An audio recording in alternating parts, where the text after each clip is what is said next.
Hi there, welcome to highschoolmaths.co.uk. Today we're going to be looking at factorising trinomials.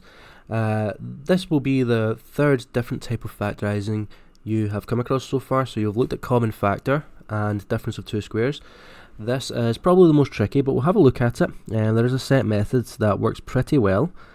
So you should always check for common factor first. We've not got any common factor in any of these questions we're going to do today. However, you should always just watch out to check to see if there is a common factor within your terms within the expression. So, moving on from there, we're looking to put the terms into the brackets so that they multiply back out to give us this original expression. So the beginning terms have got to multiply to give us a squared, which leaves us only one option, a times a. So that's a nice easy start. At the end, we're thinking of things that multiply to give us 12. So we could have 6 and 2, or 3 and 4, or 12 and 1. So there's three different possibilities here. Now the key thing is we want this middle term to be the plus 7a. That's what's going to tell us which of these three combinations we have here that we're going to use. So there is a little bit of trial and error. The more you do this, the better you'll get.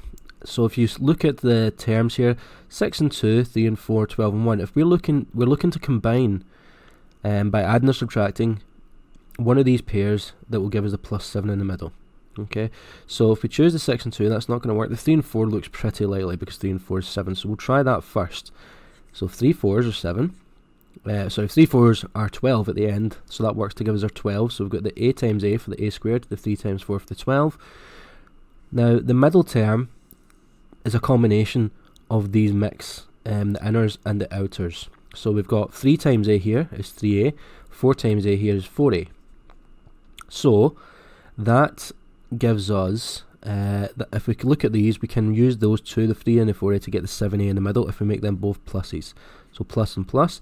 And here we want the plus 3a, so we're going to put the plus there. And this bracket, we're going to put the plus here, so it's plus 4a. And if we multiply that all out, it would work. It would give us the original expression. So let's have a look at the second one. So b times b for the b squared.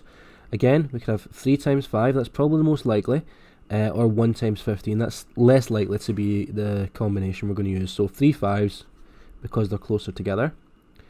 And let's check how that works. So 3 times b is 3b, 5 times b is 5b.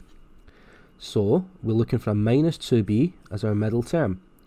We can get the minus 2b if we do a plus 3 and a minus 5. That would give us negative 2b altogether. So that seems to check out. So plus 3 here and minus 5 to get the minus 5b for the outer terms. And just double check that everything works out. So b times b is b squared. 3 times negative 5 gives us the negative 15 at the end. And our middle term, plus 3 and minus 5, gives us the minus 2b. So that's how you factorise trinomials. Now, you're not going to pick that up right away. It's a really difficult skill, but with practice, you will get it. So let's have a look at 3 more questions. So we've got the same idea here. We're going to make these a little bit trickier, but the same strategy will work for all of the questions. So x times x gives us x squared. And looking at the number at the end, we're looking for things that multiply to give us 8. So it could be 2 4s or 1 and 8. Again, it's more than likely going to be the closer together terms, so always start with them. It is a bit of a trial and error process, so it's not always going to work out that way. So 2 times 4 gives us 8 at the end. That's 2x, and that's 4x for the outers. We're looking for a plus 2x in the middle. So if we make that a plus 4 and a minus 2, then that will give us the plus 2 that we want in the middle. So minus 2 for the minus 2x, plus 4 for the plus 4x, and that's our expression factorised. Now let's look at what happens if we don't have a unitary x squared term. So here we've got the coefficient 5 for the x squared term. Same idea still holds. We want things that multiply to give us 5x squared. So it's got to be 5x and x because 5 is a prime number. There's no other possible option there. At the end, we're looking for things that multiply to give us 18. That's quite a tricky one. So we'll look at 6 and 3, or we could have 2 and 9, or we could have 1 and 18. So there's, again, 3 combinations here. That's not making things easy. In the middle, we're looking for a negative 1x. So there is definitely going to be a little bit of trial and error here, and it's really helpful if you use a pencil for this, particularly as you're just getting into the process. So let's have a look, and we'll try the 6 and 3. They're closest together. So we put the 6 here and the 3 here. If we draw 2 lines underneath, that would give us 6x and 15x if we multiply those two terms together. Okay, so you've got to take that combination of inners and outers. It's not just looking at these numbers anymore, because we've got that 5x at the beginning. But that's not going to give us the negative 1x that we need in the middle, because they're too far apart. So that combination didn't work. That's fine. So let's rub it out, and we'll try again. So we can try swapping these about. We can try the 3 and the 6 in the opposite brackets. That would give us 3x, and that would give us 30x. That's far too big. That's not going to work. Okay, so that's the closest we can get. There's 27. So that combination didn't work. That's fine. At least we tried. So we'll score that out.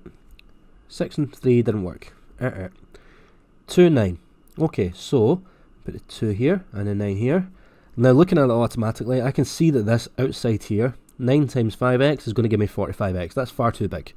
So that's not going to work. Let's try switching it. So let's put the 9 in the first bracket and the 2 in the second. So that's 9x, that's 10x. Nope, and that's looking promising, because they're only 1 apart, and we're looking for a negative 1 in the middle. So if we make that a negative 10 and a plus 9, that'll give us our negative 1. So we want a plus 9 times the x, and we want a minus 2 times the 5x to give us a minus 10x. That's the expression factorised. And again, if we weren't sure about that in an exam or a test, we could just multiply out the brackets and check our answer. So let's try another one like that. So we get 3x squared at the beginning, so 3x and x. At the end, 32. So lots of possible combinations here. We could have 4 and 8, 2 and 16, 1 and 32. I think that's everything. So again, probably going to be the ones that are closer together, but not always the case, as we saw in the last example. So we can try the 4 and the 8. So I'm going to put the 4 here and the 8 here. Now I want a plus 4x in the middle. So that would give me 4x for this term. That would give me 24x. That's going to be far too far apart. If the 8 times the 3x, that's 24x. That's far too far. We don't want a number that high. So let's try switching these. So let's try putting the 8 in the first bracket and the 4 in the second. So that will give me 8x. That will give me 12x. That's looking much better. The numbers here are only 4 apart, which is the number we're looking for in the middle. So we can have a plus 12 and a minus 8. That would give us the plus 4. So minus 8 times x to give us the minus 8x, and a plus 4 times 3x to give us the plus 12x, giving us the overall answer of overall middle term of plus 4x. And again, we can just double check quickly. 3x times x at the beginning, 3x squared. Negative 8 times 4 at the end, negative 32. And we checked our middle terms that give us this. Okay, so there's 3 more examples here. What I would do is, if you just pause the video just now, copy these questions down, have a try at these. The last one in particular is quite tricky, but see if you can get it. And when you're ready, just unpause the video and we'll go through these 3 answers together. Okay. So let's have a look at the first one. One of our more basic ones. So c times c at the beginning, and at the end we could have 3 and 2. 3 2's give us 6, or 1 and 6. Either one will work again. I'll probably go with 3 and 2, but it's not always going to be the case, so let's try. We want a minus 5 in the middle. So that's 3c, and that's 2c.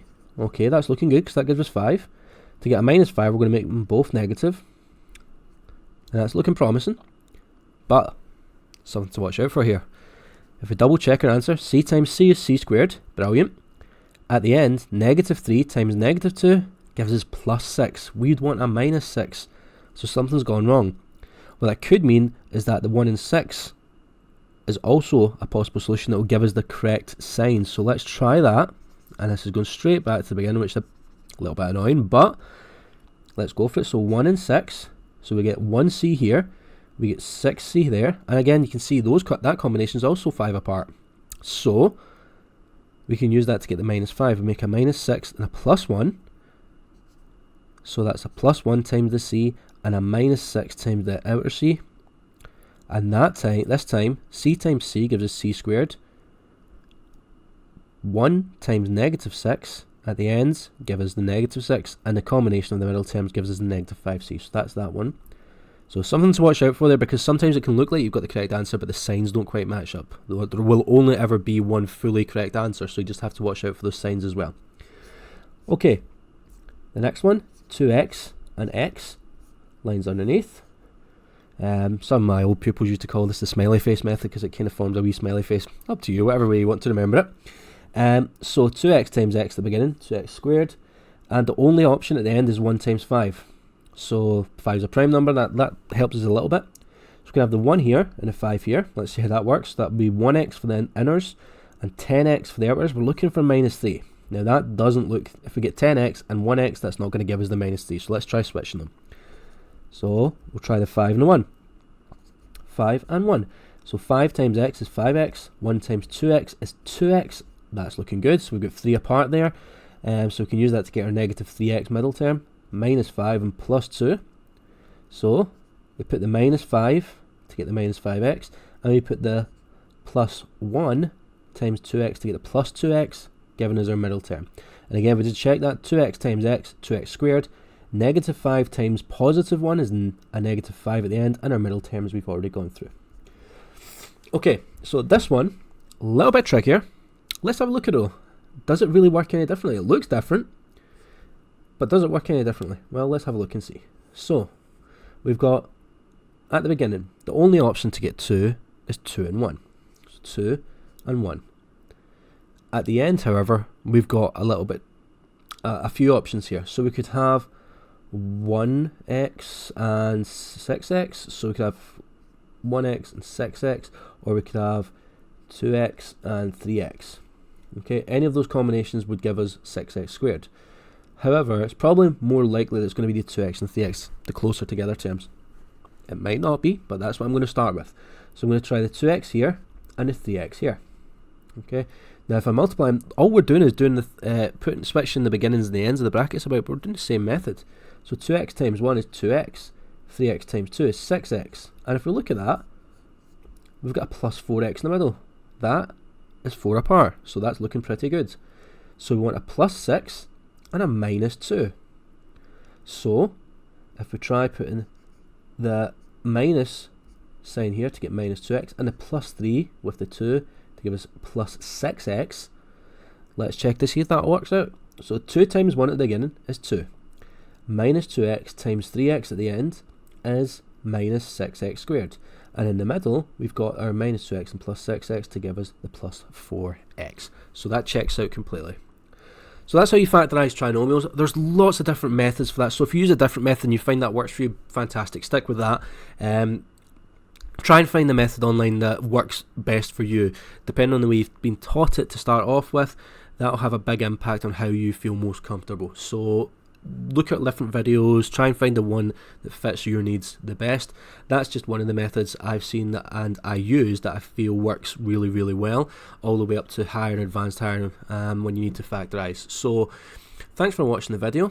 For all maths videos and resources, please visit www.highschoolmaths.co.uk, and if you like the video, don't forget to click that like button, I can't talk, and subscribe, and please share this video if you liked it and found it useful. Goodbye.